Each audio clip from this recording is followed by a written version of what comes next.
Hello viewers, welcome to my legal channel. आज आपण बघणार आहोत लीगल मॅगझिन अदा एक्सटिरियोरा इंडिकंट इंटेरियोरा सिक्रेटा.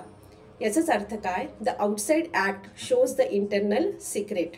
म्हणजेच काय की एखादं जेव्हा गुन्हेगारी कृत्य केलं जातं त्यावेळेस ते कृत्य जे आहे त्यावरून असा अंदाज धरला जातो की ह्याच्या मनामध्ये जे आहे ते क्रिमिनल इंटेन्शन होतं. आता एखादा गुन्हा जो आहे तो कॉन्स्टिट्यूट करण्यासाठी एक तर रॉंगफुल ॲक्ट असणं तिथे गरजेचं असतं आणि सेकंड मेन्स रिया म्हणजेच गिल्टी माइंड, जे रॉंगफुल इंटेन्शन आहे म्हणजेच काय की तो गुन्हा करण्याचा जो हेतू त्या व्यक्तीच्या मनामध्ये होता ह्या गोष्टी तिथे असणं महत्त्वाचं असतं जेव्हा एखादा गुन्हा घडतो त्यावेळेस.